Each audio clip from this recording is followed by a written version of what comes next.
룻기의 지난번에 2장 중간까지 했습니다. 우리가 나오미의 가족이 주님을 떠났다가 다시 주님에게로 돌아가기로 한 그 순간서부터 은총이 시작된 겁니다. 그렇죠, 여러분? 주님께로 돌아가는 거 슈브라고 그랬죠?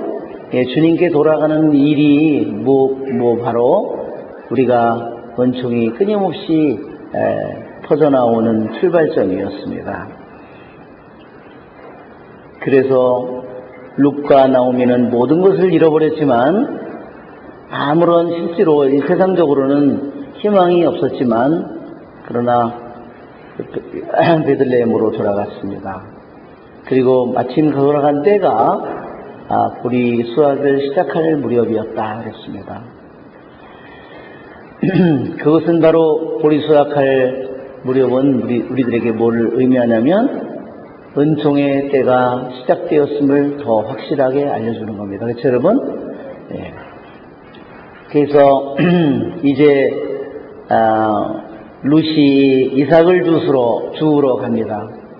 그것이 바로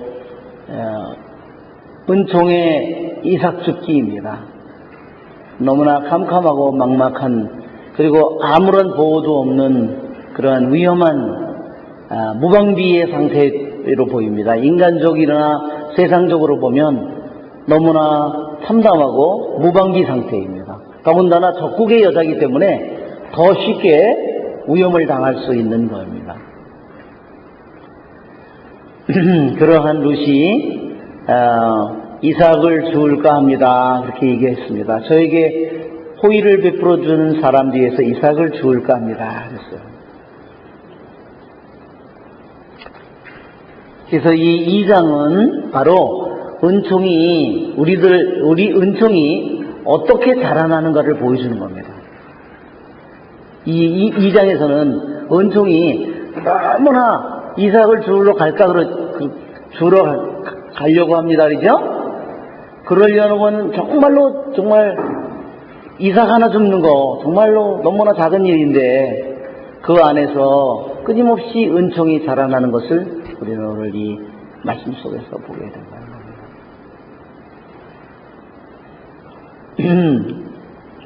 그래서 은총이 어떻게 싹이 트고 은총이 어떻게 꽃을 피우고 은총이 어떻게 열매를 맺고 어떻게 30배, 60배, 100배 열매를 맺는지 이 룻기의 2장에서 우리가 그것을 보게 되는 겁니다. 자, 지난번에 우리가 공부한 것처럼 싹이 은총의 씨앗이 터지고 꽃이 피는 모습을 어떻게 보게 되냐면 우연히 둘이 만났다고 그랬죠? 누구와 우연히 룻과 보아즈가 우연히 만나게 됩니다. 거기에 보면 3절 끝에 우연히 엘렉 가문인 보아즈의 밭에 이르게 되었다 그랬습니다. 여기서 우리들이 지난번에도 공부했던 것처럼 룻이 아무 밭이나 그냥 함부로 경솔하게 가지 않았죠? 자기가 가는 길이 어딘지 계속 갔다가 돌아왔다 이를 반복했죠? 그래서 자기가 돌아가는 길이 어딘지를 잃지 않도록 아주 조심스럽게 정말 주의를 다해서 깨어있는 영혼의 모습을 보여줍니다. 그리고 사람들이 아무 밭에나 또한 들어가지도 않았고 끊임없이 갔다가 거기서 살펴보고 또다시 돌아오고 또 다른 밭에 갔다가 또 살펴보고 돌아오고 이러한 깨어있는 모습을 룻이 보여줍니다. 그래서 은총 안에 사는 룻의 모습이 얼마나 깨어있고 주의를 다하고 그러한 영혼인지를 보게 되는데 여기 두 가지 우연히 이 보아즈 밭에 갔다고 그랬는데 그 다음 기절에 보면 4절에 때마침 보아즈가 베들레헴에서 마침 왔다는 겁니다. 베들레헴이라는 성에서 그날따라 이상하게도 보아즈가 이상하게도 그 밭에까지 시골 밭에까지 왔다는 겁니다. 우연인데 룻도 우연히 그 밭을 가게 됐고 자기가 말하자면 일종의 끌려서 거기 갔겠죠? 또 왜 보아즈도 왜 하필이면 그날 우연히도 때마침이라는 말은 히브리 말로 우연이라는 말과 같아요. 거의. 그래서 두 가지 우연이 룻을 우연히 인도했고 보아즈를 우연히 인도해서 두 사람이 하나로 딱 만났어요. 누가 우연히 그 우연을 만든 것은 누구일까요? 네, 그 주인공이 하느님이라는 것을 얘기하는 겁니다. 그래서 은총이 그들을 우연인 것처럼 그렇게 가장했지만 그 뒤에서 그것을 만나게 해주신 분은 주님이시라는 겁니다. 그 만남을 통해서 어떻게 되죠? 우리의 만남을 통해서 우리는 나쁜 열매를 맺기도 하고 우리들은 그러나 은총 안에 사는 사람한테는 어때요? 그 은총이 더욱더 커짐을 보게 됩니다. 저 여자가 누구냐? 그렇게 얘기했을 때 그 감독관이 뭐라 그래요? 저 모함 여자가 나오미의 며느리인 저 모함 여자가 이삭을 죽게 해달라고 요청했습니다. 요청을 꼭 해야 되는 거예요? 아니에요? 안 해도 되는 거라고 그랬죠? 율법상에 이미 권리가 보장되어 있는 겁니다. 그런데도 이 룻은 그 사람에게 내가 이삭을 죽게 해주십시오 간청했다는 겁니다.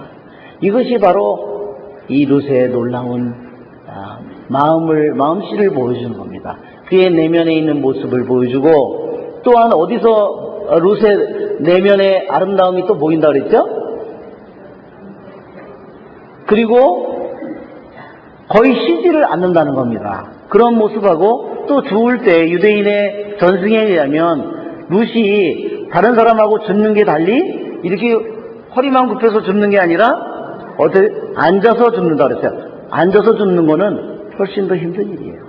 그렇죠? 허리만 그냥 굽혀서 이렇게 한 거하고 그냥 앉아서 이렇게 있다가 일어나는 거하고 앉아서 죽는 게 훨씬 더 힘든 일입니다. 그것이 바로 룻의 내면의 성품을 보여주는 겁니다. 그리고 룻은 그 이삭 죽기가 정말로 이삭이 소중하지만 가난한 사람들에게 과부들에게 너무나 소중하지만 이 앉아서 이삭을 줍는 룻의 모습은 반드시 이삭을 많이 줘야 되겠다는 생각이 아니라는 겁니다. 다른 사람들보다 적게 죽더라도 자신의 모습을 자신의 태도를 자신의 행동거지를 정말로 조심하고 있는 그러한 단정한 성품의 그러한 모습을 이 룻이 보여주고 있습니다. 그러한 얘기를 들은 보아즈는 더욱더 자기가 이미 들은 데다가 이미 그 여자가 얼마나 어떻게 조국을 버리고 또한 조국에 있는 젊은 남자들을 다 버리고 왔는지 그리고 오직 따라서 온 건 시어머니인데 가는 가망성도 없는데 그런 것을 이미 다 알고 있었습니다. 그래서 보아즈가 수많은 보호를 그에게 내려줬다 그랬죠? 5가지. 밥, 물, 그 다음에 보호, 그 다음에 여종들의 뒤를 따라가고 주술 수 있는 모든 일을 다 열어준 거예요. 보아즈가. 그러니까 위험은 다 걷어가 버리고 이제 가난한 과부에게 이방인 여자에게 너무나 위험이 큰데 그 모든 위험은 다 걷어가 버리고 오직 뭐만? 이제 훤히 뚫린 길만 남았어요. 이제는 이 90일 동안 추수가 끝나는 보리수확 밀수확이 끝나는 90일 동안 내 밭에서 마음껏 네가 투서라. 그죠? 그리고 그 종들에게도 괴롭히지 말라고 모든 보호를 다 해줬다는 거예요. 여종들과 함께 하도록 또한 목이 마르면 물을 모든 것을 모든 것을 다 열어놔준 겁니다. 그러니까 길이 아주 훤히 넓어진 거죠. 자, 그리고 나서 그러자 룻은 얼굴을 땅에 대고 절하며 그에게 말하였다. 저는 이방인인데 저에게 호의를 베풀어주고 생각해 주시니 어찌된 영문입니까? 그러니까 자기 자신이 저에게 호의를 베풀어주는 사람 뒤에서 이삭을 죽을까 합니다. 2절에서 그랬는데 호의를 베풀어주는 사람을 드디어 만났어요. 그런데 그걸로다가 룻이 끝나지 않습니다. 호의를 베풀어준 그 사실 자체만으로 끝나지 않아요. 룻이요, 너무나 놀라운 모습은 룻이 보통 사람 같으면 말도 제대로 못했을 텐데 룻이 어떻게 해요? 왜 저에게 호의를 베풀어 주시냐고 그거를 묻는다는 겁니다. 그게 너무나 놀라운 거예요. 그것은 뭐냐면 당신이 저에게 호의를 베풀어 주는데 의도가 뭐냐 그걸 물어보는 거예요. 정말 부자가 이삭 줍는 거 그거 뭐 호의를 베푸는 거 해줄 수 있죠. 여자가 너무 이쁘면 호의를 베풀어 줄 수 있죠. 왜 의도가 뭐냐 그 의도를 묻는다는 것이 놀라운 일입니다. 이것이 룻의 아주 투명한 영혼의 모습을 보여주는 거예요. 아주 밝은 영혼의 모습을 보여주는 겁니다.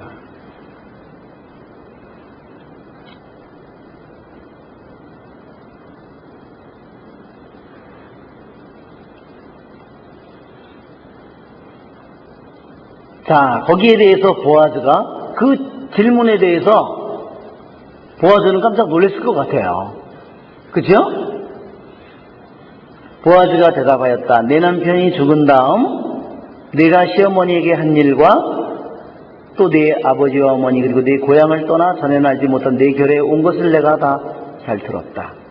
내가 그 늙은 시어머니를 모시고 그것은 정말 인간의 율법에서 계명에서 요구하는 것 이상을 하고 있다는 겁니다. 이미.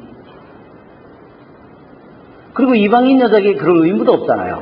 그리고 또 하나는 내 아버지, 어머니 그리고 내 고향을 떠나 알지도 못하는 결에 온 것을 내가 다 잘 들었다. 이거는 이 기절은 뭐를 생각난다고 그랬죠? 창세기 12장에 아브라함에게 내 고향과 친척과 아버지의 집을 떠나라. 그 창세기에 아브라함에게 하나님께서 아브라함을 처음 부르실 때 한 그 장면의 말씀과 너무나 유사하다는 겁니다. 이 의미는 뭐라 그랬죠? 룻의 이 믿음이 룻이 유대교로 개종했는데 룻이 하느님을 믿고 하느님을 받아들였는데 하느님을 받아들이기 위해서 그가 뭐를 떠났어요? 고향과 친척과 아버지의 집과 가족과 모든 것, 고향 땅과 모든 것을 떠났다는 겁니다. 정말로 그것은 대단한 일이라는 겁니다. 그것은 인간의 그냥 힘만으로는 될 수 없는 일이라는 겁니다. 인간의 생각과 모든 인간의 정을 완전히 넘어선 것이다. 그래서 여기 보면 보아즈가 왜 이런 호의를 베풀었느냐. 내가 보인 그 모습은, 내가 하느님을 사랑하는 그 모습은 우리들로 하여금 다 감탄하게 할 아브라함과 같은 믿음이다 하는 겁니다. 그래서 내가 너에게 호의를 베풀었다. 내 시어머니의 한 일과 이 두 가지다. 동기가. 그러니까 우리가 어떤 행동을 하지만 이면에 동기가 있을 수 있잖아요. 속마음에 말하자면 이면의 동기가 뭐냐? 우리들 속마음에 있는 동기예요. 이거는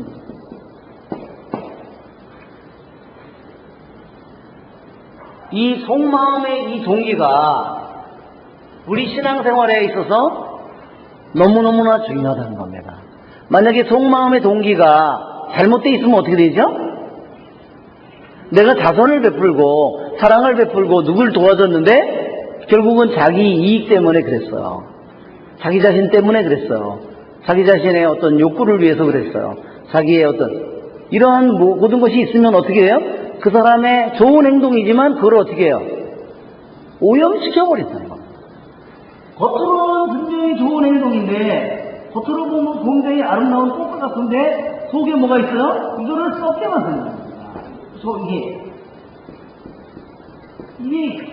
이게 항상 이게 뭐예요? 우리들이 순수한 마음, pure heart라는 것이 바로 이겁니다. 마음의 순수함을 잃어버린다. 마음의 순수함. 내 마음의 순수함이 이게 뭐냐? 마음의 깨끗함이다. 이거를 잃어버리면 마음이 깨끗한 사람은 행복하여라. 마음이 깨끗한 사람들 그들은 하느님을 볼 것이다. 마음이 눈이 덮여지면 더러워지면요 하느님을 볼 수가 없는 겁니다. 이 마음의 순수함은요 하느님이에요. 바로 하느님을 얻는 길이에요. 이 마음의 순수함 이거를 잃어버리면요 다 잃어버리는 거예요. 하느님을 잃어버리는 겁니다. 이 진복팔단에 왜 마음이 깨끗한 사람은 행복하다 그랬는지를 우리는 항상 내 속마음의 이면의 동기를 잘 살펴야 돼요. 이것은 왜냐하면 내 마음속에 들어있기 때문입니다. 이게 내가 친구하고 친해요. 근데 내가 친한 친구인데 그 사람이 잘 살아. 내가 사귀는 사람은 나보다 다 잘 사는 사람이야. 나보다 못 사는 사람은 없어. 분명히 문제가 있는 속마음의 이면에 뭐가 있는 거예요. 우리는 그러한 부분을 내 자신의 이것은 왜냐면 나의 내면에 있는 거기 때문에 이거는 내 마음에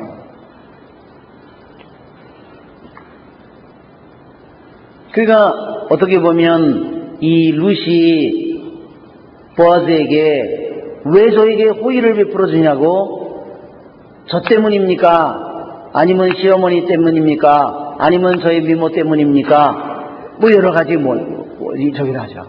그의 내면에 있는 그것을 물어보는 겁니다.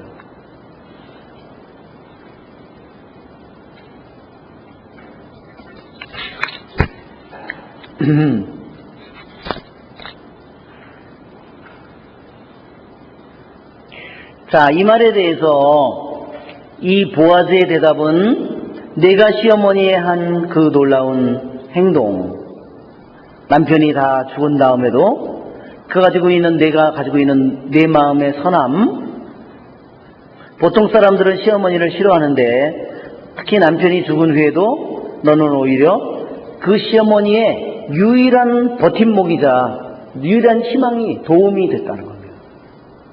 두 번째로는 내가 가지고 있는 하느님에 대한 순수한 마음, 어떤 내가 하느님을 선택하는 데 대해서 내가 어떤 이익이 너에게 개인의 이익이 되기 때문이가 아니라 너는 모든 것을 잃어버리면서까지 고향이든 가족이든 친척이든 정이든 모든 것을 다 잃으면서까지 그러면서 하느님을 정말로 순수하게 사랑했다. 그것이 내가 너에게 호의를 베푸는 이유다 하는 겁니다. 그러니까 이것을 말하자면 뭐냐면 정말 순수한 마음에 하느님에 대한 마음이에요. 정말로 순수한 마음이에요. Pure heart for heaven이랄까 또는 하느님이랄까 하느님에 대한 정말로 순수한 마음, 하느님에 대한 정말로 순수한 마음. 어떤 것도 인간적인 어떤 것도 가족도 고향도 사랑하는 그 어떤 것도 막을 수 없는 그 어떤 것도 흔들 수 없는 그 순수한 마음이에요. 인간적으로는 결혼할 희망이나 아무런 자기가 모함 여자이기 때문에 더군다나 아무런 희망이 없는데 그것을 보아즈가 얘기해 줬습니다. 주님께서 내가 행한 바를 갚아주실 것이다. 자, 내가 이스라엘의 하느님이신 주님의 날개 아래로 피신하려고 왔으니 그분께서 너에게 충만히 보상해 주시기를 빈다. 그러니까 이것은 보아즈가 이제 일종의 기도를 해준 거예요. 일종의 기도를 해준 겁니다. 일종의 축복을 빌어준 거나 마찬가지입니다. 날개 아래로 주님의 날개 아래로 내가 피신하려 왔다. 우리가 한번 그림을 한번 볼까요? 그림을 보면 이렇습니다.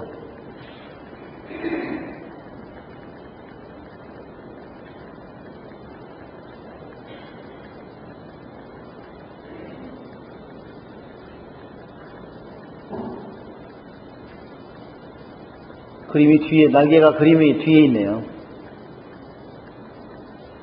아, 이게 지금 보이죠? 여기가요, 비둘기가 이렇게 나뭇가지에 앉아 있는데, 날개 양쪽에 새가 한 마리씩, 새끼가. 불이 이게 있어가지고 잘 안 보이는데. 어미닭이죠? 날개, 양쪽 날개에, 예.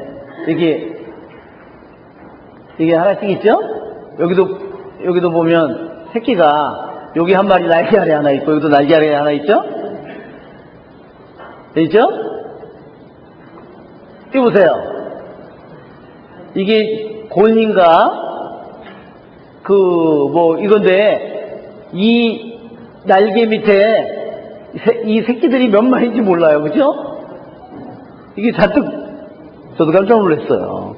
새끼를 저렇게 데리고 다니는구나. 너무나 놀랐습니다. 그리고, 애미가 주둥이를, 여기 눈이 있죠? 주둥이를 여기 꽂았는데, 날개 밑에 새끼들이 여기 있죠?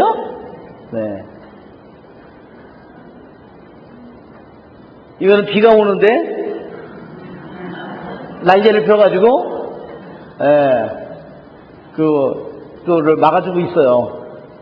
자, 여기 보세요. 여기 날개 그 새끼에 여기 노란 새끼가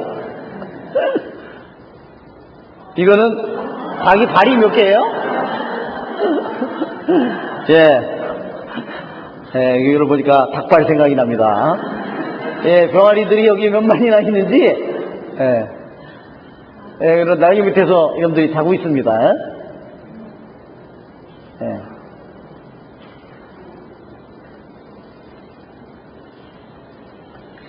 자, 주님의 날개 아래 피신하러 왔다고 이렇게 되어 있습니다.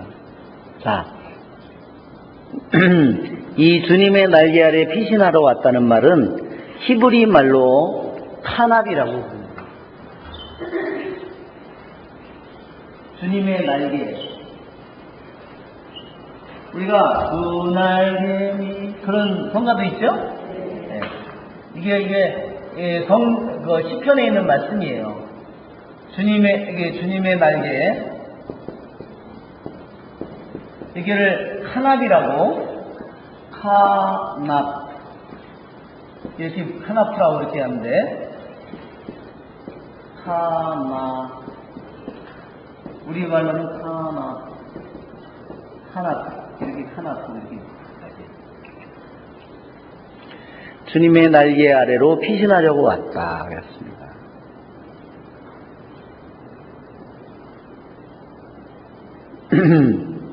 이것은 신명기 32장 10절을 한번 보세요. 신명기 32장에 하느님께서 마치도 당신이 새이고 우리를 새 새끼인 것처럼 당신이 어미새고 32장 10절 11절 한번 보면 거기에 10절 11절에 이렇게 되어 있습니다. 주님께서는 광야의 땅에서 울부짖는 신명기 32장 10절 11절 주님께서는 광야의 땅에서 울부짖는 소리만 들리는 삭막한 황무지에서 그를 감싸주시고 날개로 이렇게 돌보아주셨으며 당신 눈동자처럼 지켜주셨다. 독수리가 보금자리를 휘저으며 새끼를 맴돌다가 날개를 펴서 새끼들을 들어올려 깃털 위에 얹어 나르듯 주님 홀로 그를 인도하셨고 그 곁에 낯선 신은 하나도 없었다. 이렇게 되어 있죠? 이것이 바로 주님의 날개입니다. 우리가 그 전에 계약의 교회에도 보면 계약의 교회 속죄판 위에 뭐가 있어요?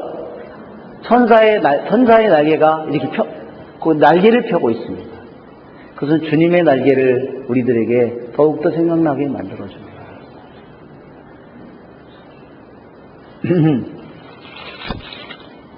자, 이 주님의 날개를 나름 이 단어는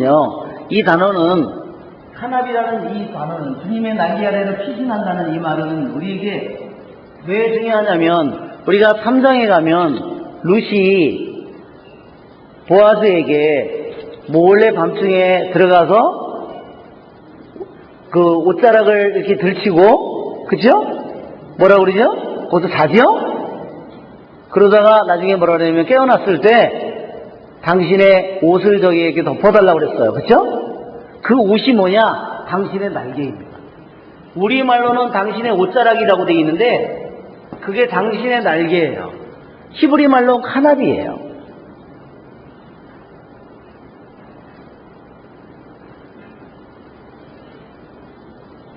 말하자면 우리들이 결혼해서 부부가 사는 것은 말하자면 남편의 날개로 덮어준다는 거죠.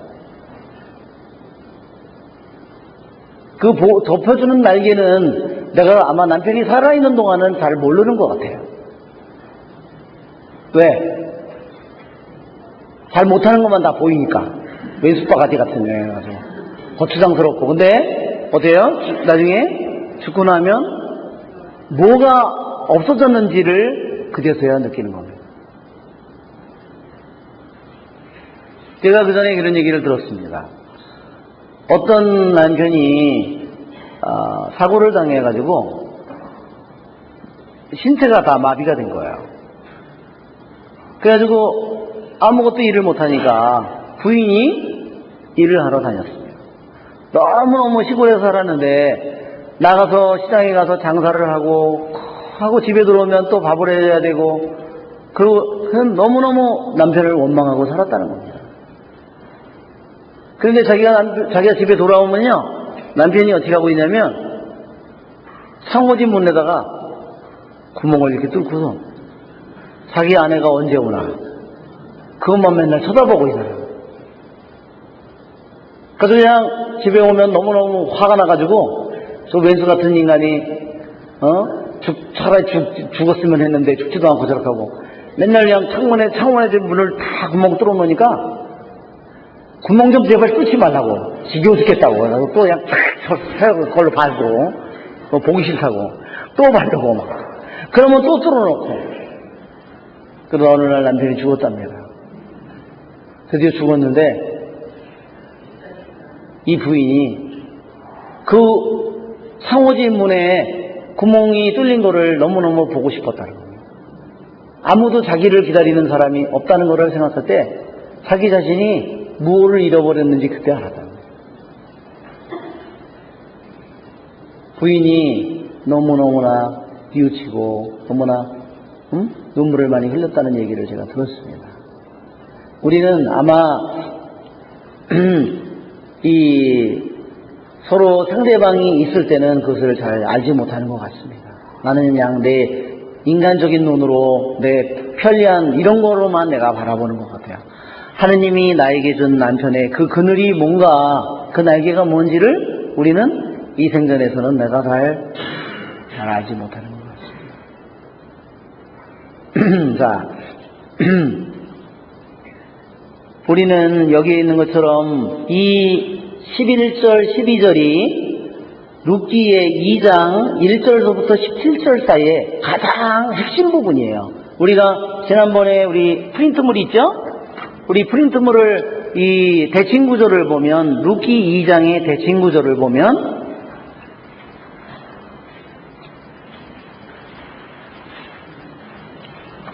이것이 바로 룻기 2장 1절부터 17절 사이에 가장 핵심적인 부분이에요. 그것은 뭐냐면 이제 이 룻이 누군가의 호의를 얻으려고 굉장히 했는데 이제는 호의를 얻었을 뿐만 아니라 그 사람이 자기를 위해서 주님께 기도를 해주고 있는 겁니다. 그래서 내가 행한 바를 여기 보면 좀 줄여서 보면 전체적인 거에서 보면 여기 보면 이게 CD가 들어서 쳐나왔네. 저기 잘못 저기 돼가지고 이게 D가 여기로 들어가야 되죠? D가 이 뒤쪽으로 이렇게 들어가야 됩니다. 이렇게 그래야 요 정도까지 들어가야 돼요. 그 다음에 A2가 있고 B가 제일 속이죠? 이게 가장 핵심적인 부분입니다. 보아즈가 네가 주님의 날개 아래로 피신하려고 왔기 때문에 주님께서 너의 내가 나오미에게 보인 그 모든 그 행한 사랑을 주님께서 갚아주실 것이다. 자, 이것이 바로 루시 이제는 완전히 꽃을 피우는 겁니다. 자기가 상상하지 못한 모든 일들이 여기서부터 이루어지는 겁니다. 점점 활짝 피우게 되는 거죠. 그렇게 정말로 돈도 많고 그렇게 사람들에게 존경을 받고 훌륭한 성품을 가진 그러한 보아즈가 주님께서 너에게 갚아주시기를, 주님께서 축복해 주시기를 간청하고 있는 겁니다. 자, 우리 동영상이 하나 있어요. 자, 동영상을 보면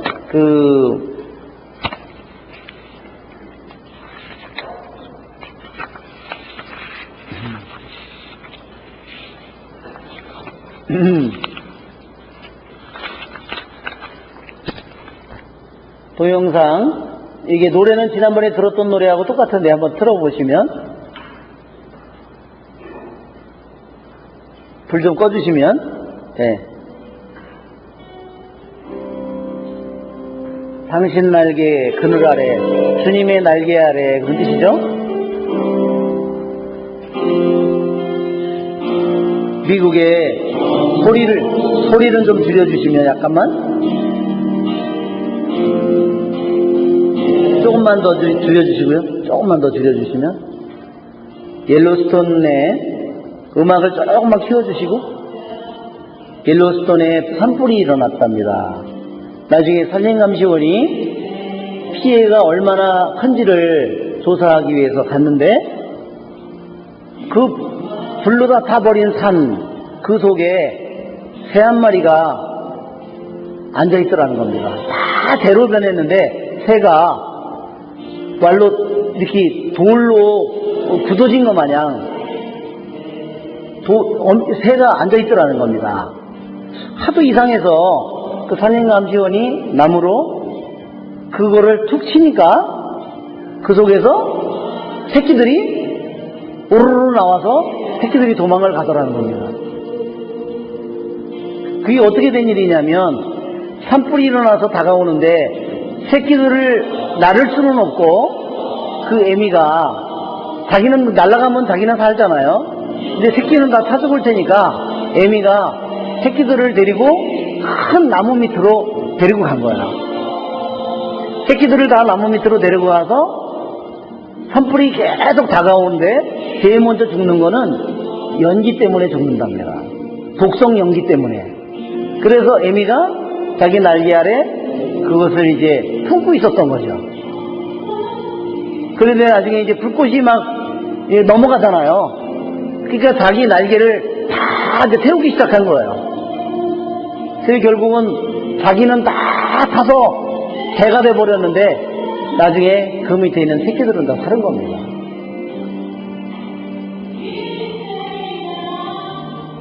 그래서 우리는 이 동영상이 그것을 우리들에게 얘기해주고 있습니다. 또 우리가 이 어미새의 모습이 꼭 예수님 같죠? 그죠? 새끼를 살리기 위해서 자신은 그냥 날아가 버리면 끝나는 일인데도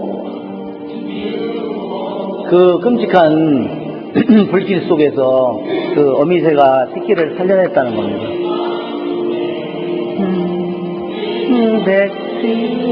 네, 그래요.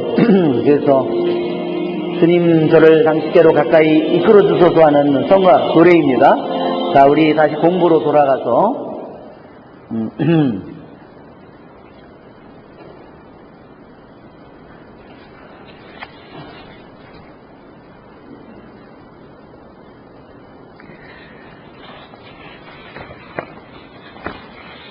이것을 다시 말하자면 루시 가지고 있는 햇셋, 우리가 햇셋이 변함없는 그의 사랑, 그것을 의미하는 겁니다. 그러니까 루시 자기 시어머니 나오미에게 가지고 있는 햇셋, 나오미에게 준 그 햇셋이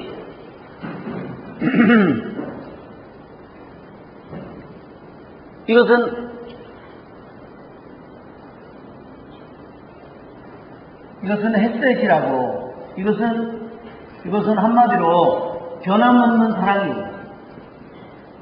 이것은 다른 말로 이것은 충실함이에요. 충실한 사랑이에요. 흔들림 없는 사랑, 충실한 사랑을 의미합니다. 이 햇셋이에요. 이 햇셋이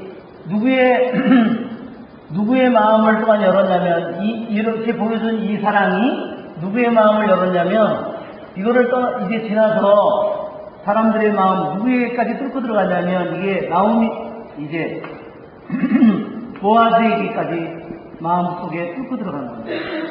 이 햇셋이, 나오미에게 간 햇셋이, 이제, 보아즈에게 간 겁니다.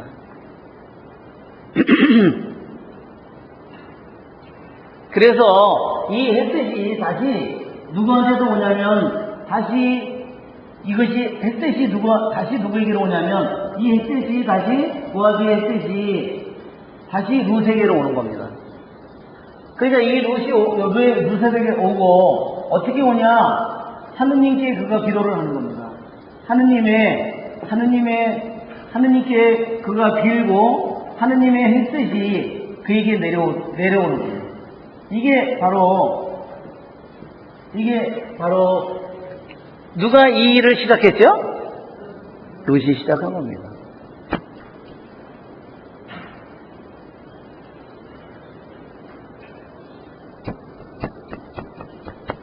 왜 룻이 아브라함의 보험가는 아브라함과 같은 믿음을 가진 놀라운 사람인가를 보여주는 겁니다. 가장 끔찍한 상황에서 자기 시어머니를 모시고 극진히 그를 변함없는 사랑으로 사랑한 사랑이 이제는 이방인이었지만 오히려 어때요? 약속의 땅에 있는 이스라엘 사람들의 모든 사람에게 뚫고 들어가는 거죠.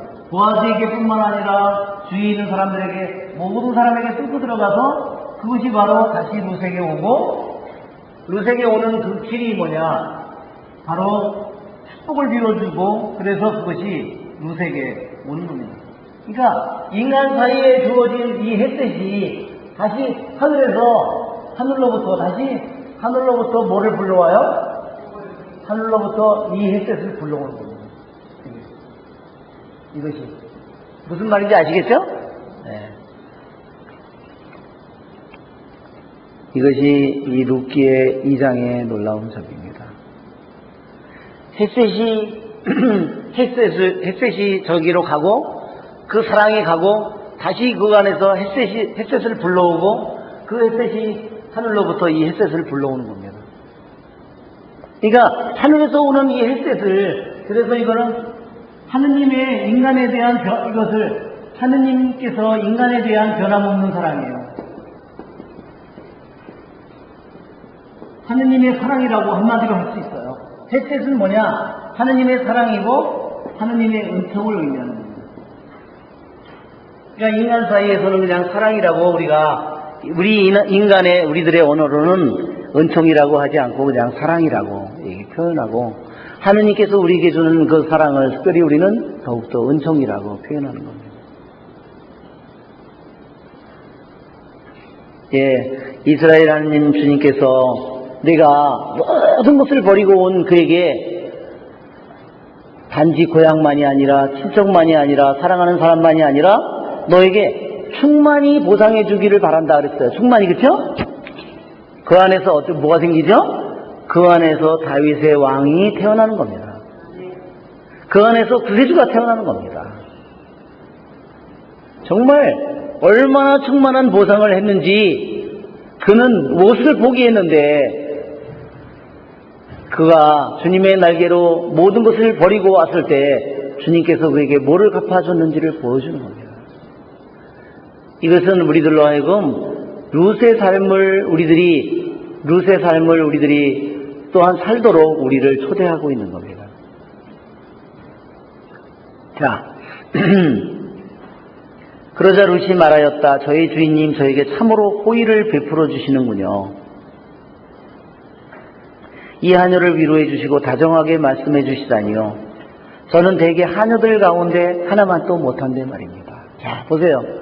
세상의 인간적인 자신의 신분은 어때요? 이스라엘 사람이 아니에요. 자신의 신분은 어때요? 하녀예요. 그 집의 하녀, 부잣집의 하녀가 아니고 뭐예요? 하녀만 또 못한 정말로 초라한 과부예요. 다른 하녀들은 남편도 있고 애들도 있고 다 있겠죠. 자기는 뭐예요? 남편도 없고 자식도 없고 아무것도 없는 그러한 보잘것없는 그러한 사람이에요.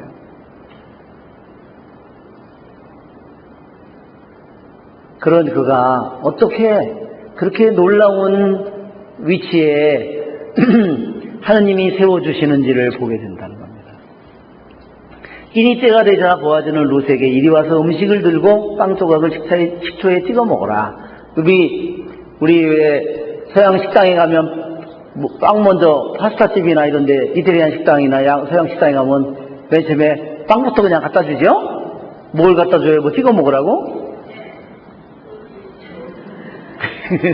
잼 말고 식초. 그죠? 그 무슨 식초죠? 왜? 발사믹 식초. 시커먼 거. 그거를 우리 먼저 줍니다. 말하자면 잼 많이 찍어 먹고. 예, 이제는 보아즈가 룻을 어디로 초대했어요?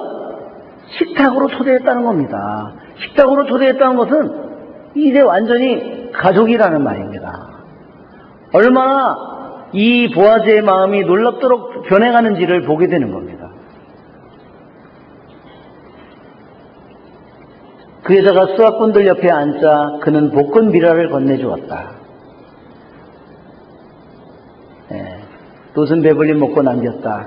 룻이 다시 이삭을 주우려고 일어나자 보아즈가 자기 종들에게 명령하였다. 자, 여기서 보면요, 보아즈가 처음에 종들에게 말하기를, 룻에게 말하기를 밭도 이삭도 줍고 밭도 내 밭에서 하고 물도 주고 모든 것을 다 줬죠. 그게 5가지 말하자면 명령이라는 거예요.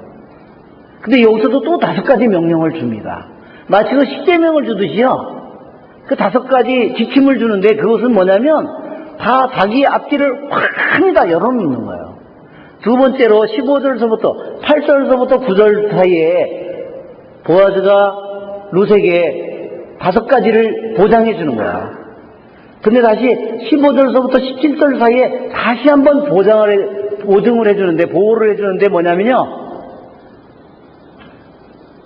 종들에게 뭐라 그러냐면 저 여자가 보리단 사이에서 이삭을 죽게 해줘라. 무례하게 절대 하지 말라. 이삭을 빼내줘라. 그리고 마음껏 죽도록 해라. 그리고 야단치지 말라. 5가지 새로운 또한 보호와 모든 것들을 다 마련해 준다는 겁니다. 이제는 아무런 두려움이나 불안함이나 없이 이런 일을 다 할 수 있는 길을 다 마련해 놓은 겁니다. 이것이 바로 룻의 삶이 꽃이 피는 거예요. 룻이 저녁 때까지 들에서 이삭을 줍고 주운 것을 털어보니 볼이 한 에파가량이 되었다. 그것은 약 20리터 이상이 된다는 겁니다. 룻은 그것을 지고 마을로 들어가 거두어들인 것을 시어머니에게 보이고 자기가 배불리 먹고 남겨온 것을 꺼내드렸다. 자, 여기 18절서부터 다시 새로운 단락이 시작되는 겁니다. 자, 18절부터 우리 한글을 다시 한번 보면, 이 대칭구조를 다시 한번 보면,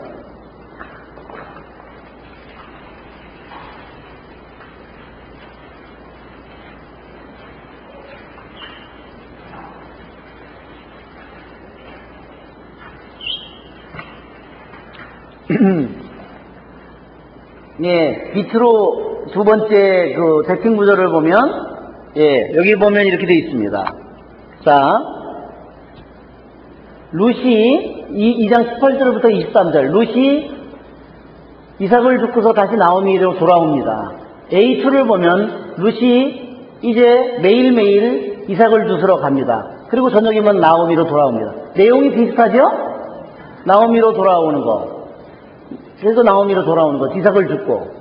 저 비유하는 보면 나오미의 기쁨에 가득 찬 질문.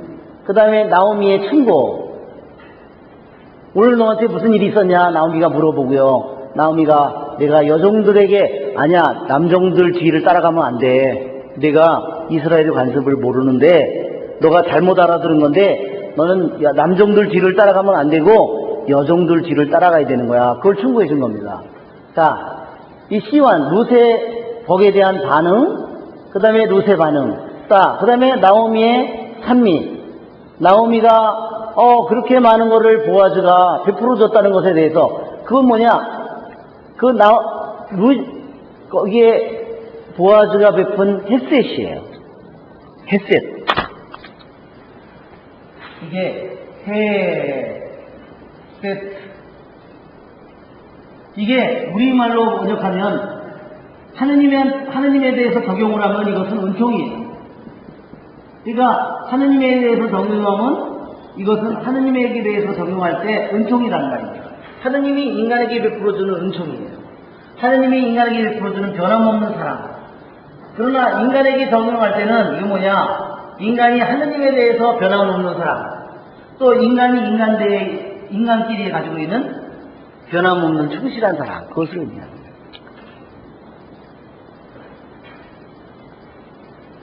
자, 여기 보면 가장 중요한 부분이 이 부분인데 나오미가 보아즈를 통해서 주님께서 보여준 그 햇새에 대해서 찬미를 하는 거야. 그리고 보아즈가 누구인지 설명을 해주는 겁니다. 야, 너한테 오늘 보아즈의 밭에 갔고 보아즈가 이렇게 해줬는데 보아즈가 누군지 아니? 내 친척이고 우리 집안을 구원해 줄 사람이다.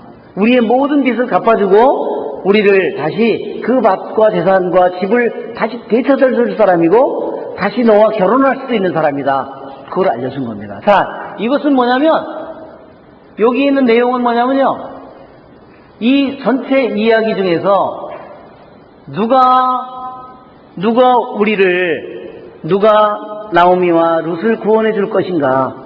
그것이 가장 핵심적인 질문이고 여기에 이 내용 중에 그것을 계속 우리들에게 되묻게 만들어준다는 겁니다. 그게 핵심적인 얘기라는 거야. 그래서 사람들이 얘기를 들으면 그래 그러면 이제 앞으로 어떻게 될까? 사람들이 그거에 대해서 계속 관심을 갖는 겁니다. 누가 우리를 구원해 줄까? 그것은 뭘 의미하죠? 누가 우리를 구원해 줄까? 그것은 이 세상 가운데서 누가 나를 이 끔찍한 상황 속에서 누가 나를 구원해 줄까? 그 질문과 똑같은 겁니다. 누가 나의 보아즈가 될 것인가? 그것과 똑같은 겁니다. 그러니까 룻지의 내용은 짧지만 이 모든 내용들이 누구를 겨냥하고 있어요? 예수님을 겨냥하고 예수님의 모습을 우리들에게 미리 보여주고 있는 것입니다.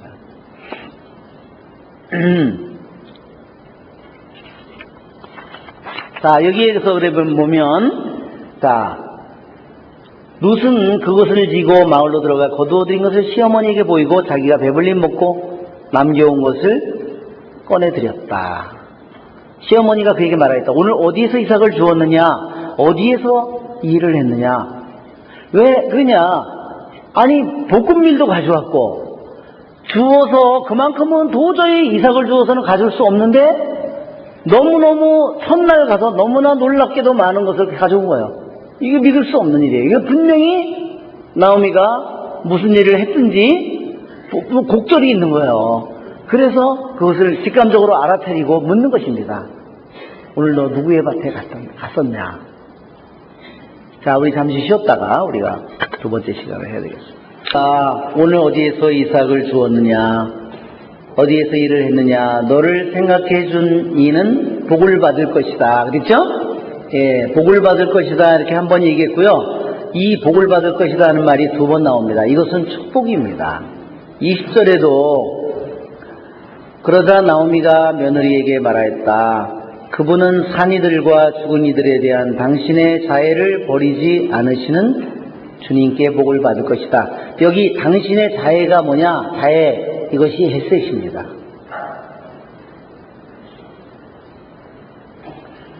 자애를, 헤셋을 말하자면 아끼지 않고 주시는 저버리지 않으시는 주님께 복을 받을 것이다. 그렇습니다. 두 번의 축복을 이 시어머니가 줬습니다. 자, 시어머니가 줄 수 있는 게 별로 없어요. 그죠? 재산도 없고 뭐 아무것도 없잖아요. 그죠? 근데 뭐를 줘요? 축복을 줍니다.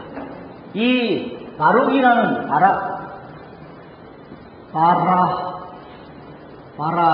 이게 바락가보다 큰 발음이에요. 바락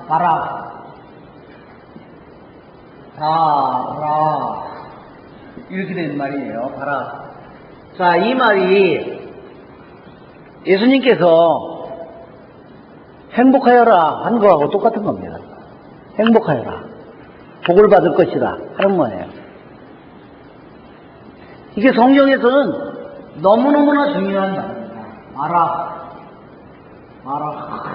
이게 흐가 완전히 가래침을 했듯이 이런 발음이에요. 바락.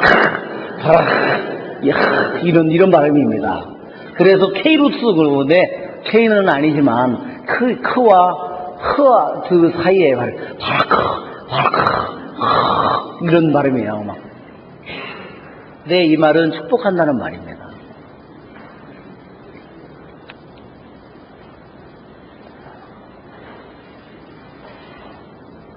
복을 받을 것이다. 주님께 복을 받을 것이다 하는 말입니다. 참 우리들이 제일 못하는 것 중에 하나가 축복을 하는 것인 것 같습니다. 우리 한국 사람들이 제일 못하는 게 축복을 빌어주지 못하는 게, 주님의 축복을 빌어주지 못하는 게 제일 커다란 우리들의 결함인 것 같습니다.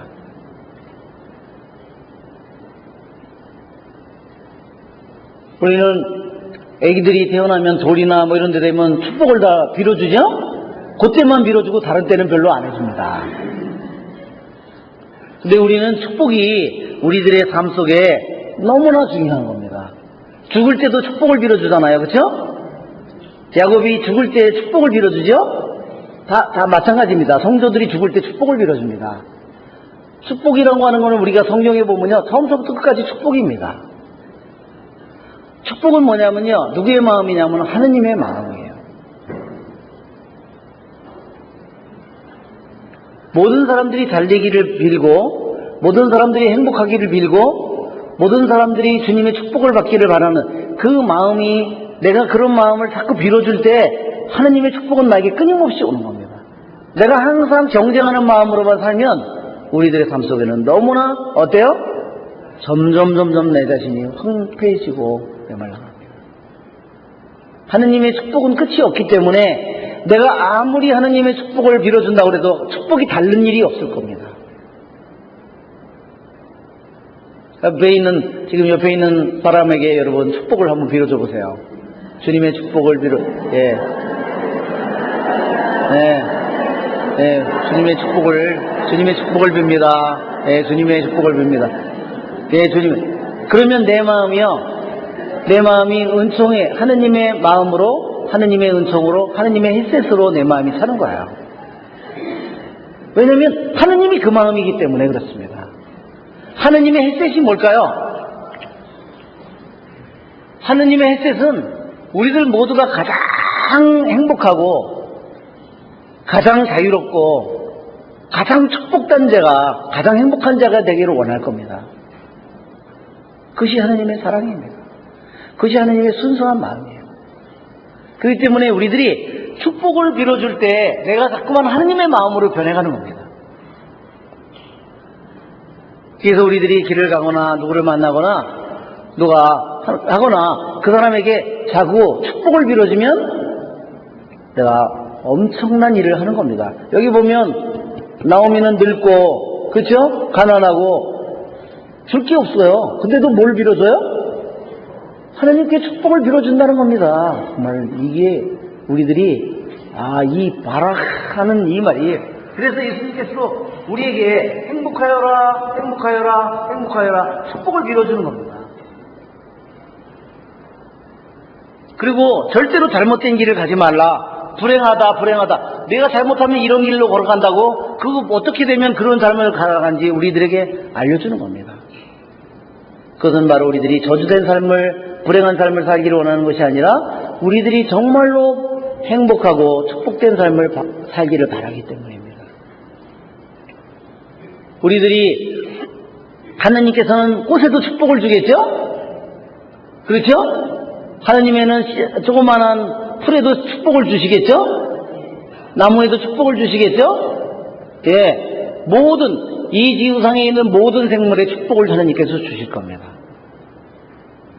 하늘에도 땅에도 땅속에도 바닷물 속에도 물속에도 모든 것 속에, 우리들의 겉에도 우리들의 내면에도 하나님은 끊임없이 축복을 내려줄 겁니다.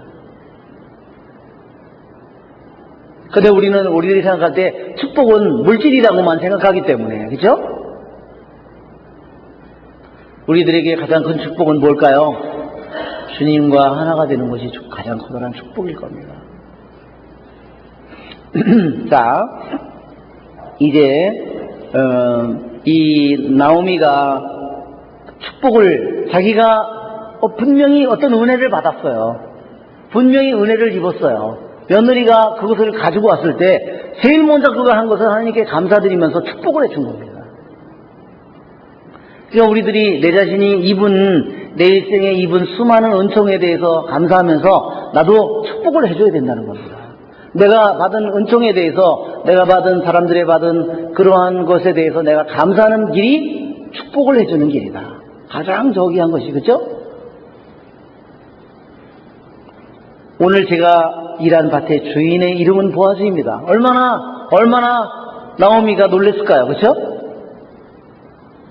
그것도 자기 친척이고 자기 집의 구원자이고, 여기는 비명소리가 하는 소리가 안 들리지만, 그렇죠? 아마 나오미가 이렇겠어요? 네, 그랬을 겁니다. 그분은 산이들과 죽은 이들에 대한 당신의 자애를 버리지 않으시는 주님께 복을 받을 것이다. 산이들에게 자애를 베푼 것은 뭐냐면, 자기와 자기 며느리에게 그 이삭을 죽도록 해주고, 모든 것을 보장해주고, 그쵸? 볶음밀까지 주고, 앞으로도 다 보장해주고, 그쵸? 보호를 다 해주고, 그게 바로 살아있는 자기들에게 말하자면 베풀어준 그러한 햇셋이에요. 또한 죽은 이들에게 대한 햇셋은 뭐냐면요, 죽은 자기 남편과 자기 아들들을 생각해서 한 겁니다. 지난번에도 그랬죠? 살몬이 보아즈의 아버지라고 그랬어요. 그렇죠? 그러니까 이 살몬과 엘리멜렉이 형제예요. 또 한 형제가 있어요. 이 형제가 톱이에요. 이렇게 세 형제가 있는 겁니다. 이렇게. 그러니까 이 살몬의 아들이 보아즈죠? 그러니까 여기에 이 엘리멜렉의 남편이 나오미니까, 이 나오미에게는 이 보아즈가 뭐예요? 조카죠? 조카입니다. 그런데도 조카인 보아즈가 말하자면 자기 이 조카인 이 보아즈가 죽은 자기의 남편 그리고 자기의 두 아들을 생각해서 그러한 자애를 베풀었다는 뜻입니다. 그리고 나오미는 그에게 계속 설명하였다. 그런데 그분은 우리의 일가로서 우리의 구원자 가운데 한 분이시란다. 이제 누가 놀랬을까요? 이제 룻이 놀랬죠. 아니, 그 사람이 자기에게 좋게만 해준 사람인 줄 알았는데 그 사람이 자기 집의 구원자라는 겁니다. 여기에 구원자, 이게 여기에 성경에서 아주 중요한 또 한 말 중에 하나입니다. 햇새처럼 여기에서 이제 자, 우리 한글을, 우리가 그 한글을 대칭 구조를 다시 한번 보면요. 여기 구원자라는 말은 히브리 말로 고엘 하담이라고, 고엘 하담. 이게 피의 구원자, 이거는 피를 의미합니다. 이게 구원자예요. 고엘은 구원자입니다. 이게 구원자라는 뜻이고요. 피의 구원자라는 말의 뜻입니다. 고엘, 고엘.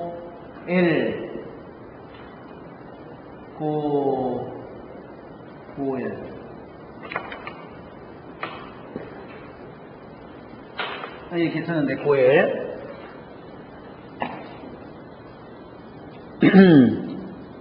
우리 일가로서 친척이라는 말이죠. 우리 구원자 가운데 한 분이다. 여기 구원자. 고엘. 이것이 바로 오늘날 우리들이 쓰는 구원이라는 말에 우리들이 그 참 뜻을 여기 이제 배우게 되는 거예요. 고엘. 구원. 그러면 이 고엘이라는 말은 고엘이라는 말은 그러면 어디서 왔냐? 고엘.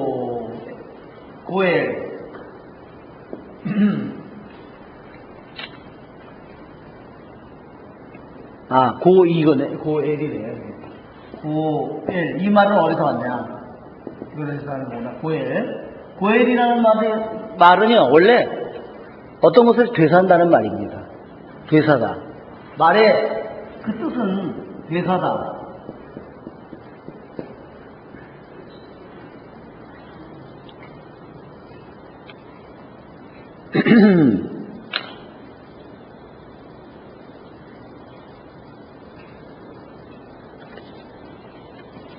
자, 일례로 레위기 25장에 보면 자기가 집이나 레위기 25장을 한번 보세요. 이제 구원이라는 말 뜻을 우리가 오늘 이제 공부하게 되는 겁니다. 아주 중요한 말입니다. 구원이라는 말.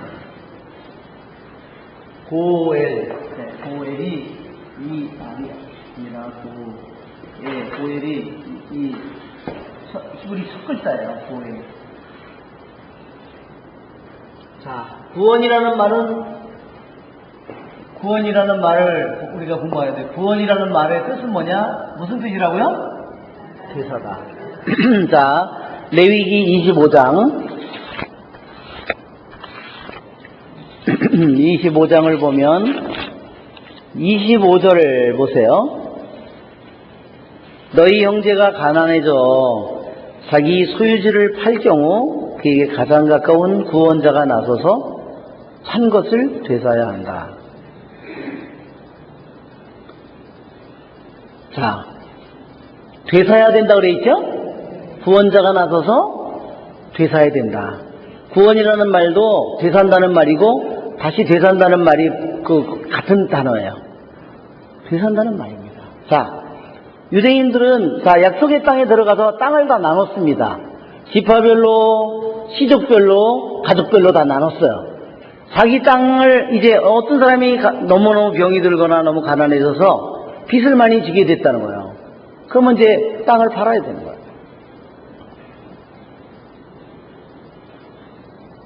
그런데 그럴 경우에 어떻게 해야 되냐면 가까운 가족이 그것을 다시 되사서 그 사람에게 되돌려줘야 되는 거예요.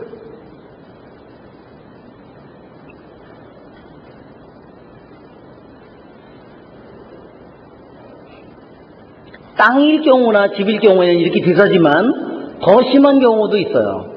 더 심한 경우는 뭐냐? 레위기 25장에 같은 장에 23절, 25절을 보세요. 23절에 땅을 아주 팔지는 못한다 그랬죠?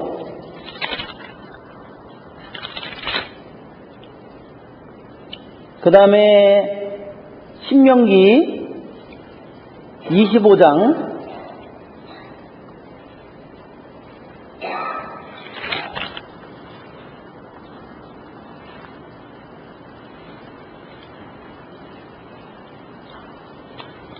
29절서부터는 다시 집을 파는 것에 대한 얘기가 나오고요. 그 다음에 신명기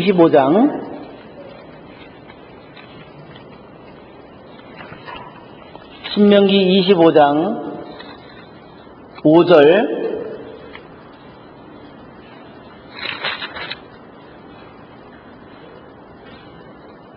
자, 이거는 이 수혼법에 대한 거죠.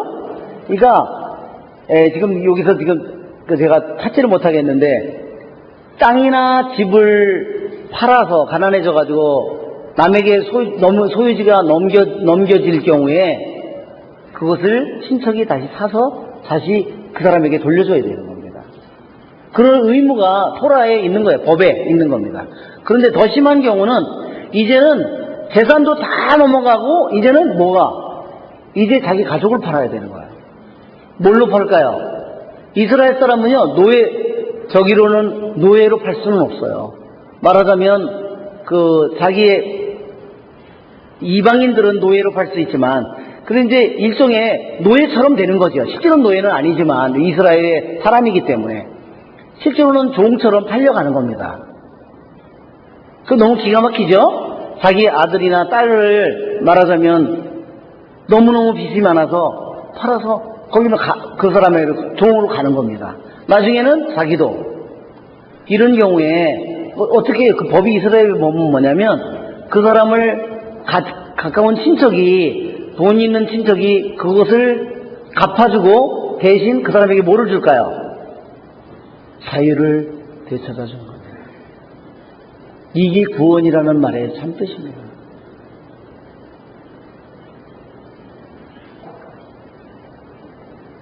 자, 우리들이 내 자신이 이제 노예로 남에게 넘어갔다고 생각해 보세요.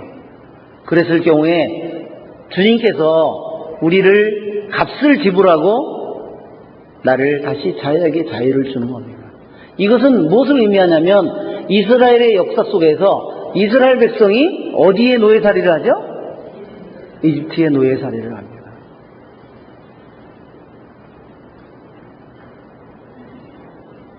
즉 너희들이 약속의 땅에 들어온 이 땅이 너희에게 땅이 있는 이 사실 자체도 이 땅도 내가 너에게 사준 거고 너희에게 자유도 내가 너에게 사준 거다. 이것은 뭐를 의미하냐면요. 더 근원적으로 보면 뭐를 의미하냐면요. 아담과 하와의 원죄를 의미하는 겁니다. 죄를 지은 사람은 다 뭐예요? 죄의 노예입니다. 그거예요. 죄의 노예입니다.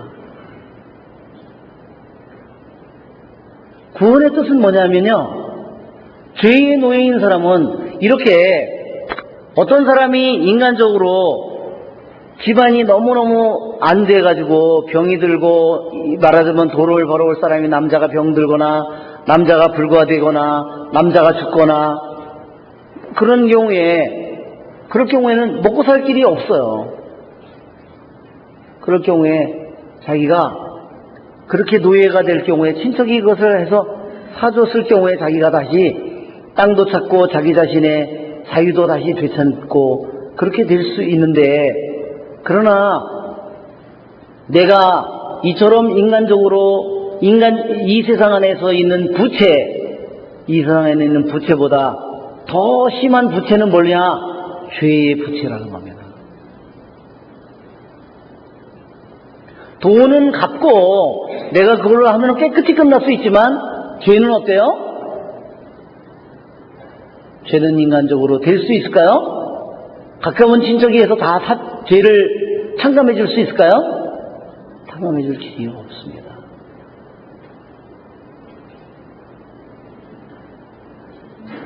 우리들 자신이 그래서 내가 얼마나 많은 빚을 지고 있는가, 내가 이 세상에 살면서 돈으로도 재산으로도 빚을 질 수 있어요. 우리들이 부모님에게 나에게 사랑해준 사람에게 갚을 은혜도 끝이 없이 많다고 그러는데 우리가 그러면 하느님께 지고 있는 빚은 얼마나 될까? 그것을 우리들이 이해해야 됩니다. 내가 이 세상에 내가 서로 가족으로서 내가 내 부모님에게 진 빚이 얼마일까?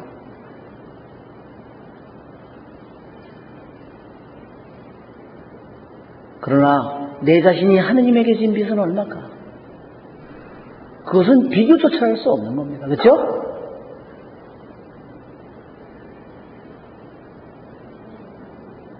그것은 끝이 없는 겁니다.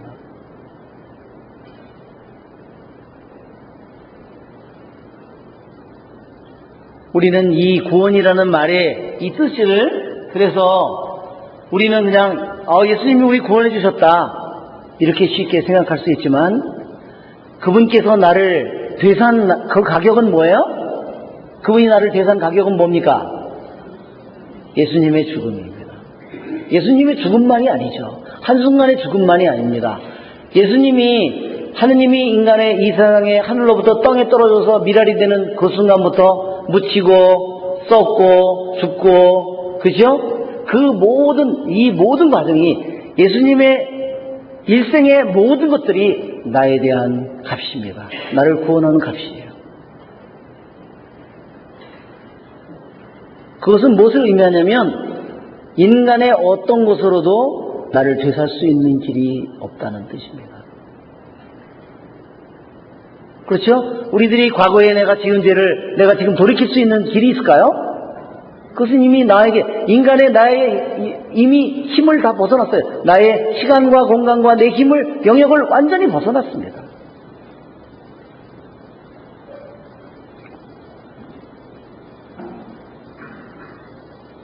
우리는 주님께서 우리를 되사는 이 세상에서 경제적인 물질적인 그러한 부채를 거기에 비해서 하느님께 우리들이 자신이 지은 빚을 생각해 보면 그것은 상상조차 할 수 없는 것입니다.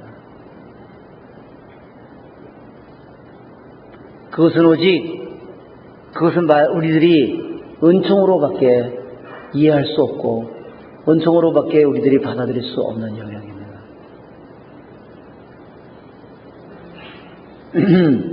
그러니까 그 당시에 그 사람들이 그 가족을 구원하기 위해서 땅이나 집이나 어떤 사람의 생명이나 가족이나 구원하기 위해서는 뭐를 지불했어요? 돈을 지불했죠. 그렇죠? 그 사람들이 자기에게 귀중한 자기의 재산이나 자기가 가지고 있는 금덩어리나 보물이나 그런 거를 아깝지만 자기 친척이기 때문에 그 사람에게 주고 그걸로 끝났겠지만 그러나 하느님이 우리들이 죄에 대한 구원은 그걸로 끝나요? 하느님이 가지고 있는 귀중한 재산을 처분해서 끝나는 거 아니죠? 네.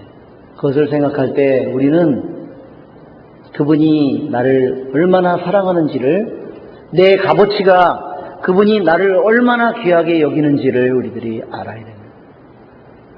그것이 하느님의 우리들에 대한 사랑입니다. 자, 첫째로 이 피해 구원자, 원래는 이 피해 구원자라는 말은 뭐냐면 이 두 가지 의미가 있어요. 한 가지는 이렇게 집이나 재산이나 자기 자신이 노예로 팔려갈 경우를 대신해서 그러니까 우리들이 주님의 구원이 주님께서 나를 되사지 않는 한 나는 영원한 죄의 노예로밖에 살아갈 수 없는 거예요.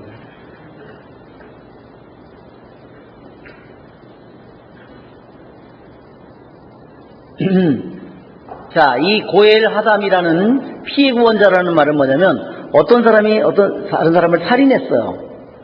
그러면 그 사람을 살인했을 경우에 어떻게 정해져 있죠? 율법에? 가까운 친척이 그 사람을 가서 죽일 수 있어요. 고의로 죽였을 경우에 그 사람이 그랬을 경우에는 가까운 친척이 가서 율법상에 가서 그 사람을 죽일 수 있습니다.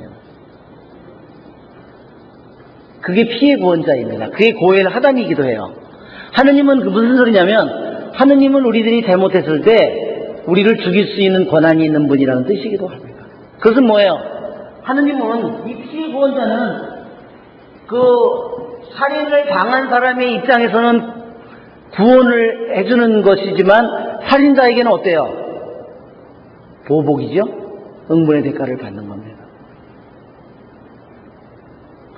하느님은 우리들에 대한 죄를 판단할 수 있고 보복할 수 있고 벌을 내릴 수 있는 유일한 분이지만 그분은 우리들에게 그렇게 보복을 하는 분이 아니라 우리를 어떻게 해요? 오히려 대사고 우리를 구원해 주시는 분이라는 것을 의미하는 말입니다.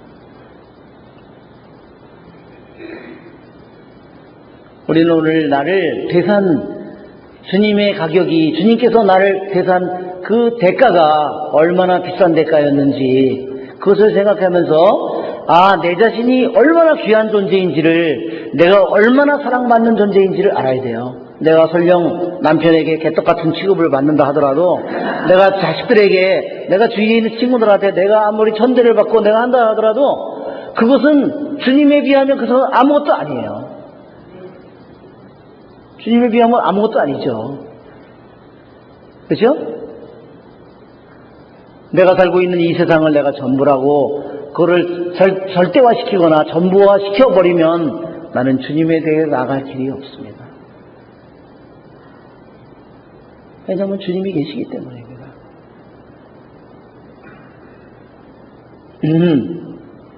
그렇다고 내가 나를 핍박하거나 나를 잘못 대해주는 사람을 위해서 내가 목숨을 바쳤어요?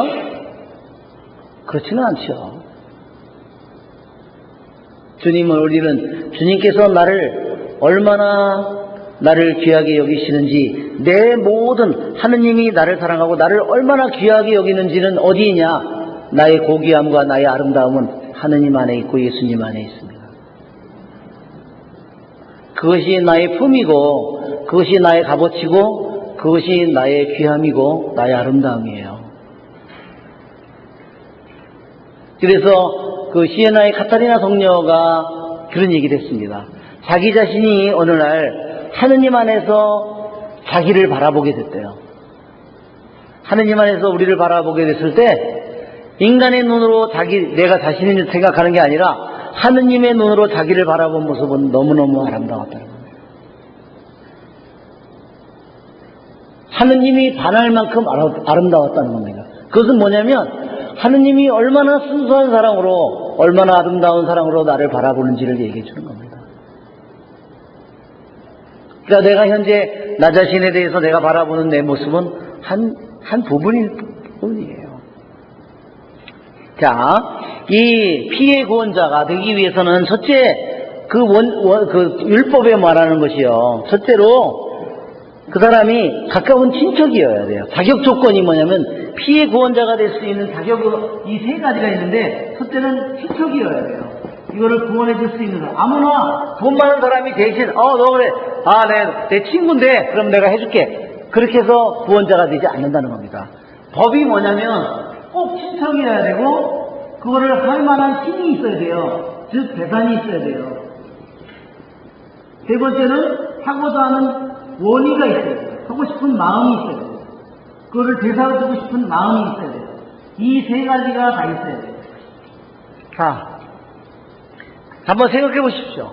이거를 예수님에 비해하면은 예수님은 어떻게 우리의 친척이 됐느냐? 예수님이 인간의 살과 피를 입음으로써 우리들의 친척이 되었다는 겁니다. 우리와 그분은 피와 살이 없는 하느님이었는데 형상이 없는, 또한 그분은 우리들에게 구원해 줄 힘이 있느냐? 힘이 있죠. 그리고 그분은 죄가 없는 분이라는 겁니다. 세 번째는 하느님이 이것은 뭐라냐면 하느님이 힘을 가지고 있어도 하고 싶지 않으면 절대로 안 한다는 겁니다. 하느님께서 우리를 정말로 구원하기를 원한다는 겁니다. 그러니까 이 피해 구원자라는 이 말은 우리들에게 하나하나가 다 예수님의 모습을 그대로 보여주는 거예요. 이건 예수님의 육화, 인간이 되신 모습. 이것은 하느님이 일생을 통해서 죄가 없이 살은 그 힘으로, 말하자면 그 능력으로, 또한 그분이 할 원의를 가지고 있다는 것은 그분의 우리를 구원하고자 하는 그분의 사랑을 의미합니다.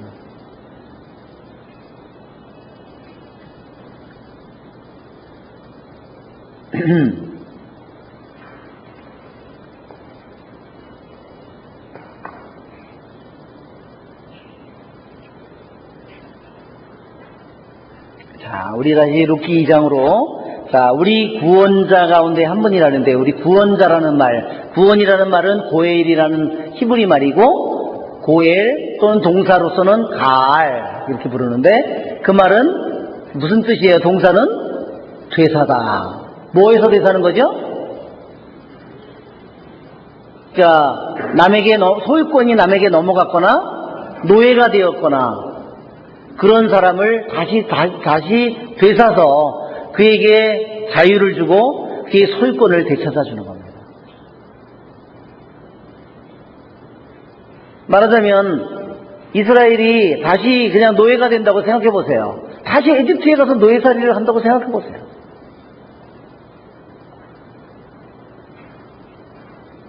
다시 아담과 하와의 원죄 속에서 끊임없는 영원히 원죄의 노예 속에서 영원히 살아가야 된다고 생각해 보세요. 이 세상뿐만 아니라 저 세상에서도 영원히 그 노예로 살아가야 된다고 생각해 보세요.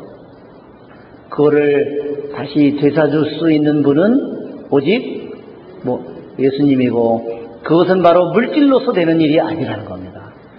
그러니까 여기에서 이 구원이라는 말은 이스라엘의 삶 속에서 땅도 잃어버리고 자유도 잃어버리고 가족도 잃어버리고 집도 잃어버리고 모든 것을 다 잃어버리는 그 끔찍한 상황이 되었을 때도 이스라엘을 다시 거기서 그 공경 속에 빠진 사람을 구원해 줄 수 있는 길을 마련해 놓은 것처럼, 우리들이 정신적으로나 영적으로 영원한 노예 상태로부터 우리들의 근원적인 노예 상태로부터 우리를 영원히 구원해 줄 수 있는 그 길은 바로 예수님께서 우리에게 주신다는 겁니다.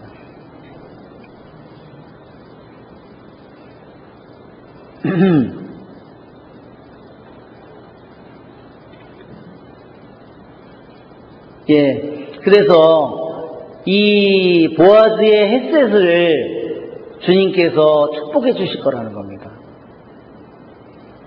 자, 축복이 그래서 아까도 나왔죠?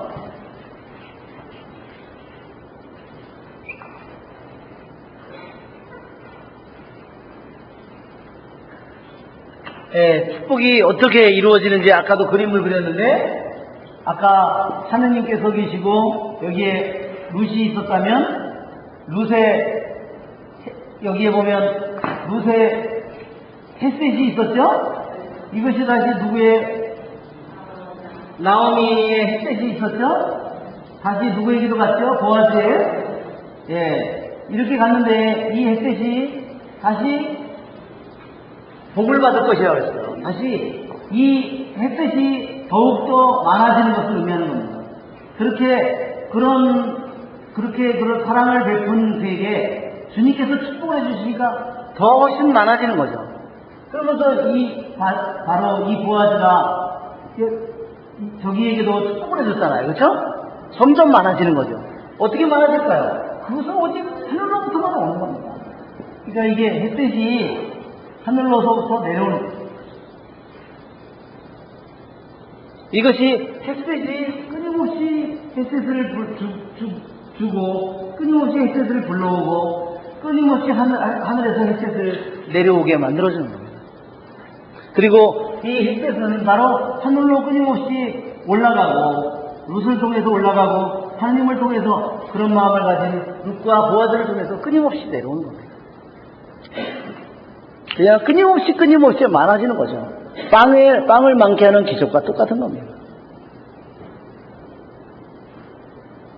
근데 이 시작이 바로 룻의 그러한 마음, 햇셋, 그 마음으로부터 시작됐다는 거.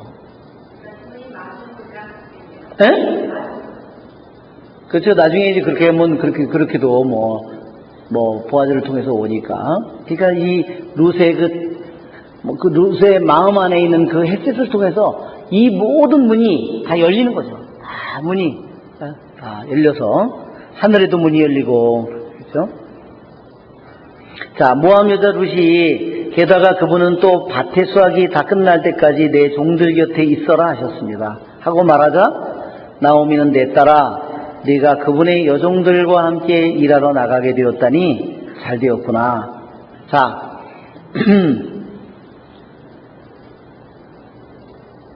다른 밭에서 사람들이 너를 괴롭히지 않게 되었으니 말이다. 자, 21절에 모압 여자 룻이 게다가 그분은 내 밭의 수확이 끝날 때까지 내 종들 곁에 있어라 하셨습니다. 근데 이것은 내 종들이라는 것은 남자예요. 남성이에요. 그러니까 이때까지도 룻은 그걸 잘 못 깨달은 거예요.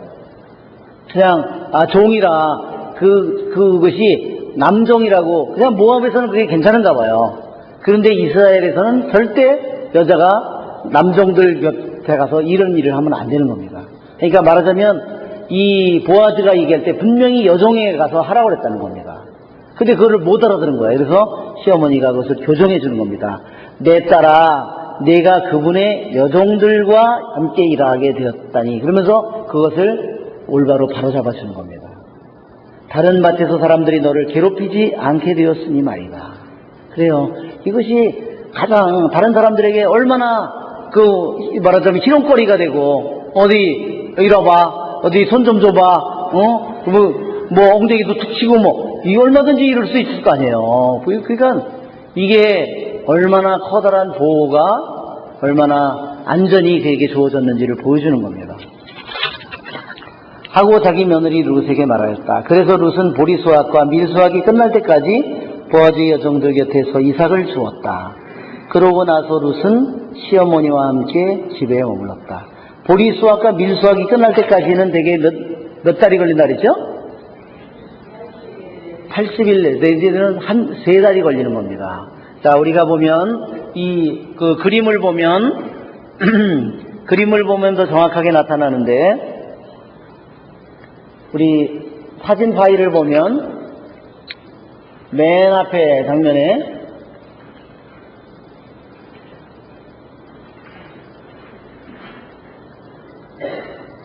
여기죠? 자, 보리 수확이 이제 시작될 무렵에 이제 거길 갔잖아요. 모압에서 거길 갔죠? 수확이 시작될 무렵에 갔어요. 자, 언제부터 수확이 시작된다고 그랬죠? 꼭 뭐가 지나야 되냐면요, 과월절이 지나야 되고요. 또 뭐가 지나야 되죠? 무교절 첫날이 지나야 돼요. 무교절은 며칠이죠? 무교절은 일주일 동안은 지내야 돼요. 그 다음에 무교절 첫날 지나고, 그 다음에 초실절, 또 포스트 프루트, 첫 단을 베어서 한아름을 사제에게 바친 그 후에부터 수확을 할 수가 있어요. 그러니까 보리 수확이 언제 시작됐느냐, 유대인들은 딱 언제 시작됐는지 아는 거예요.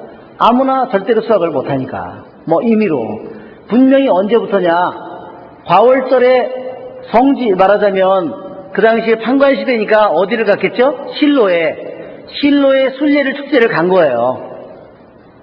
왜? 3대 축제가 말하자면 과월절에 가야 되죠? 오순절에 가야죠? 또 소막절에 가야죠. 이 3번에 걸쳐서 가야 되기 때문에 갔다 온 다음에 분명히 수확이 시작되는 겁니다. 자, 보면, 자, 여기 보면 4월절 니산달 14일 15일날 무교절 첫날이 시작되지만 무교절은 일주일 동안 계속됩니다. 그 다음에 첫 열매를 바치고 그 다음부터 수확이 되는데 순례를 갔다 와야 되니까 이것은 일주일이죠. 15일서부터 일주일이면 22일까지 이때 동안 계속 거기에 실로에 있는 겁니다. 무교절을 지켜야 되니까. 그러면 갔다 돌아온 다음에 수확이 시작되는 겁니다. 자, 그 다음에 50일이 되면 오순절이 되죠? 그때부터 밀수확이 시작되죠? 그러면 여기서부터 밀수확이 얼마 정도 걸리냐? 한 달 남짓 걸린다는 겁니다. 그러면 여기서부터 50일이죠? 여기서 한 달 남짓. 그러면 적어도 80일 이상이 걸린다는 거예요. 보리수확부터 밀수확까지 기간이 적어도 80일 이상, 약 3달은 걸린다는 겁니다. 그러니까 여기에 지금 룻기 2장까지의 이야기가 뭐냐면 기간은 얼마냐? 딱 3달 동안의 얘기를 들려준 거다 하는 거죠.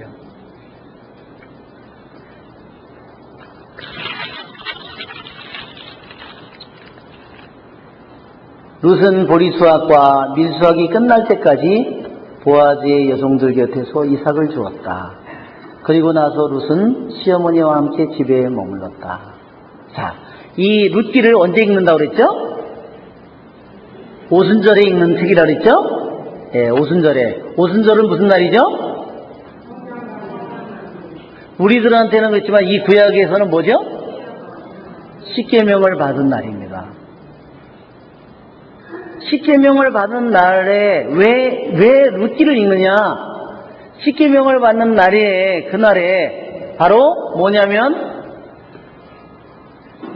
오순절 그날에 왜 이것을 읽느냐? 바로 모든 사람들이 하느님 앞에서 하느님의 율법을 받는 그 날이 바로 오순절이기 때문입니다. 그 오순절 날에 밀수하기 시작되는 때입니다.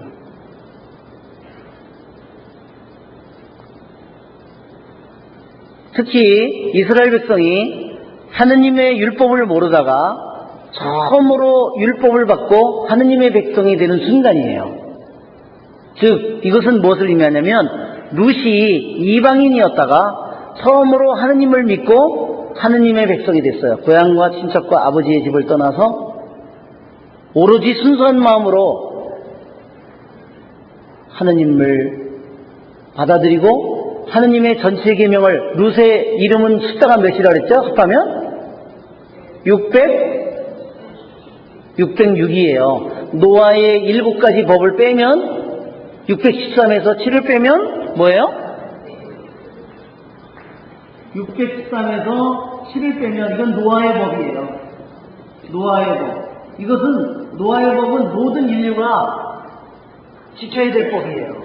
이것을 어떻게 하느냐? 이건 노아의 법이지. 아담과 하와가 낙원에서 무엇을 했을 때 죄가 졌는지를 생각해 볼 때 그 법들이 하나하나 하느님을 흠숭하라 말하자면 그 다음에 살인하지 말라. 그렇죠? 아들이 벌써 살인을 저지르죠? 근데 거기는 분명히 십계명 없는데도 분명히 죄라고 나온다는 거예요. 그래서 이 창세기 11장까지에 보면 이 내용을 잘 살펴보면 7가지 법이 이미 들어있다는 거예요. 그래서 그걸 노아의 법이라고 합니다. 그러면 이걸 빼면 606이에요. 룻의 이름은 룻의 이름은 200, 400 이게 6이에요. 그래서 룻은 온 계명, 즉 요거를 7가지 계명을 더하면 룻은 뭐냐? 이스라엘의 토라의 613인 계명을 완전히 다 받아들인 사람이다. 그리고 그것을 완전히 이루기를 갈망하는 영혼이다. 그것이 룻이에요. 그렇기 때문에 룻기를 읽는 이러한 특별한 이유가 있는 겁니다. 수학상으로, 계절상으로 보리와 밀을 수확하는 시기이기 때문에, 수확하는 시기이기 때문에, 그때 오순절이기 때문에 이 룻기를 읽기도 하지만, 내용상에 밀 수확이 나오기 때문에, 내용에. 또 하나는 더 중요한 이유는 룻이 이방인으로서 완전히 613계명을 받아들이고 하느님의 백성이 되는 것처럼 이스라엘 백성이 하느님을 모르던 백성이 처음으로 율법이라는 613계명을 받아들이는 것이에요. 그래서 이스라엘 백성이 율법을 받는 것은 그러한 것을 의미한다는 겁니다. 즉 이스라엘 백성에게 뭐를 얘기하는 거냐면 너도 이 이방인 여자지만 모함 여자이고 그렇게 형편없는 여자이지만 그 여자가 어떻게 올바른 마음으로 고향과 친척과 아버지의 집을 떠나서 섬겼는지 아브라함과 같은 믿음을 가지고 섬겼는지 너도 정신 차려서 그 여자가 한 것처럼 너도 그런 마음으로 율법을 토라를 받아들이고 그렇게 하느님을 사랑하라 그 말입니다. 그래서 룻기를 읽는다는 겁니다. 무슨 말인지 아시겠죠? 그러니까 룻기는 정말로 룻은 그 덕행이 정말로 대단한 겁니다. 믿음이 정말로 대단한 거예요.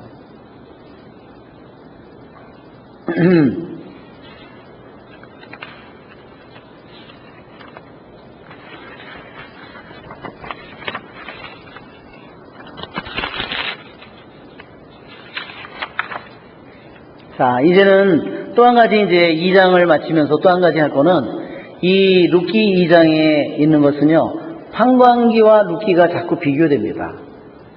판관들은 이스라엘의 지도자들이죠? 정말 신분도 높고 이름도 알려지고 유명한 사람들인데, 그러나 그 사람들이 이스라엘을 다스린 그 모습을 생각해보고 룻이 이룬 일을 비교해보면 어떻냐. 같은 판관 시대를 살았기 때문에 같은 판관 시대를 사는 신앙인들의 모습을 비교해보는 건데, 판관들하고 이방인 모압 여자인 룻을 비교해볼 때 너무나 룻의 이 모습이 더 대단하다는 걸 느끼게 된다는 겁니다. 그것도 정말 그런 위치도 없고 그런 자기 지위도 보장되어 있지 않고, 뒤로 보면 정말로 너무너무나 천박한 민족의 그러한 자손인데, 그러나 어떠한 판관들에게도 뒤지지 않는 놀라운 믿음을 가지고 하느님을 사랑한 영혼의 모습을 우리에게 보여준다는 겁니다. 또 하나는 이 룻기에 있는 것은 뭐냐면요, 룻기가 가지고 있는 놀라운 모습은 다른 모세나 이런 지도자들은 보면 유명한 사람이고 하느님을 만나는 놀라운 체험이 있죠. 뭐 가시덤불이라든지, 그렇죠? 놀라운 체험이 있습니다. 그러나 룻에게는 그런 게 없어요. 그는 어디서 말하자면 모세나 이스라엘 백성이 불기둥이나 구름기둥이나 하느님의 쉐키나 클라우드 이런 걸 다 보잖아요.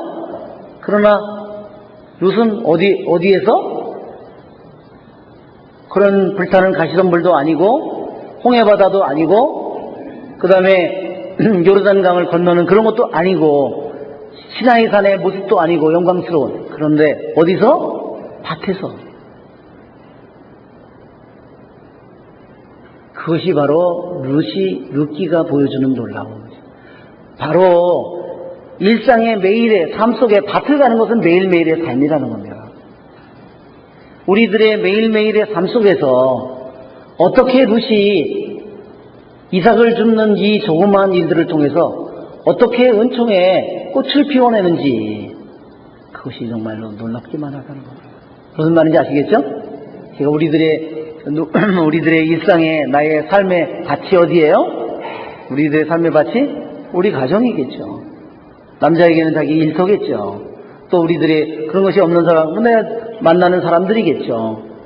그래서 바로 룻이 정말로 놀라운 하느님의 영광이나 놀라운 하느님의 체험이나 그런 것이 없지만 자기의 일상의 삶 속에서 정말 보잘것없고 하찮은 자기의 눈에 드러나지 않는 일상의 삶 속에서 얼마나 놀라운 하느님의 은총과 햇셋을 보여주고 그 햇셋을 불러오는지를 보여줍니다. 그래서 룻이 그러한 은총의 꽃을 피우고 은총의 그러한 열매를 맺는 그 모습은 정말로 경이로운 모습입니다. 영광이 성부와 성자와 성령께, 성부와 성자와 성령의 이름으로 아멘.